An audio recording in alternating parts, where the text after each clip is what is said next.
The Antec P180 is a mid-tower ATX form factor case utilizing a dual-chamber configuration. The P180 is part of Antec's performance line of cases, designed for maximum airflow with negligible noise output. Antec refers to the 180 as the first advanced super mid-tower, but how does it stack up? The case itself is made mostly from 0.8mm cold-rolled aluminum, except for the lower hard drive cage, which is 1.0mm aluminum. The case is very solid and well built. I was extremely impressed with the craftsmanship and build quality throughout the entire setup.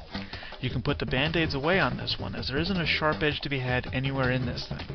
Unfortunately, the high level of construction and use of 3-layer aluminum and plastics means that the case is over 37 pounds empty, so it might not be the best choice if you do any frequent LAN gaming. The case comes with 3 120mm Antec Tri-Cool fans, strategically placed in what are traditionally the hottest areas of a case. The fans have a 3-setting selector switch and use 4-plug Molex connectors. It also includes 2 washable fan filters on the front and a hidden toolbox on the top hard drive cage. The exterior of the case is sleek and smooth, as it is lacking a window or any other garish accessories that have become the standard in other cases. The front of the P180 has a hinged door capable of swinging 270 degrees to lay flat against the side, a nice feature that keeps your foot from meeting the door accidentally. On the front you have 2 USB 2.0 ports, a FireWire port, headphone and mic jack, 2 HDD LEDs, and the power LED, as well as the power and reset switch. The door can be locked, although I've never seen the purpose of locks on a consumer level case. There are 2 push-button doors beneath the 5-inch bays that allow access to the washable fan filters. Removing the fan filters can be a little bit difficult, as you are required to push the 2 tabs down and pull out. The tabs themselves are small and hard to get a grip on, even when using 2 hands.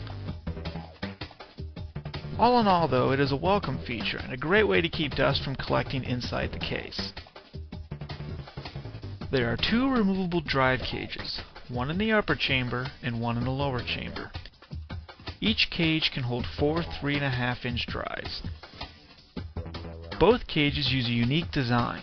Instead of rails, they have 4 sets of rubber grommets that you put proprietary screws through to secure the hard drives. This is an interesting way to cut down on the common sounds of vibrating hard drives, one that seems to work fairly effectively. The 4 5-inch bays use a rail system that allows you easy addition and removal of any drives from the front. In the lower chamber, you have the power supply area, a 120mm fan, and the HD cage. The fan pulls cool air from the front over the hard drives and is exhausted out the rear via the power supply. This port gives the power supply cables access to the upper chamber, and this divider slides, allowing you to minimize the amount of airflow between chambers.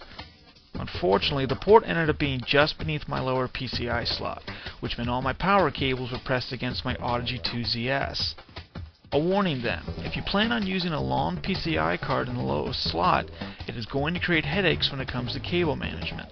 It would have been nice if the motherboard mounted another inch or 2 higher, or if the port was an inch or 2 to the right, giving you a little more breathing room when it comes to the cables. The upper chamber uses a traditional motherboard mount, with one 120 fan behind the CPU position and the other above, both set to exhaust. Antec includes the hardware to mount 2 additional 120mm fans on either side of the upper HD cage for additional airflow around the video card area. Anyone who is running an SLI setup is going to want to utilize one, if not both, of those fan positions. The PCI slots use vented covers as another way of providing adequate airflow to the VGA area. As I said before, cable management in the P180 is something that requires a little more thought due to the unique nature of the case layout. You're going to need a power supply with fairly long cables to reach all your devices, as well as the motherboard power connectors. I had no problems reaching my devices with my Enermax Whisper 2, but I did have some troubles finding suitable places to stow the excess cables without obstructing airflow. The lower portion of the upper chamber can be difficult to work around once you start running your cables. Depending on the layout of your motherboard, it can easily become the most cluttered area of the case, as you have power cables, motherboard headers, USB connectors, and the upper HD cage all in the same small area. A removable motherboard tray might have made it a little easier to work with, but sadly Antec chose not to implement that feature in the 180.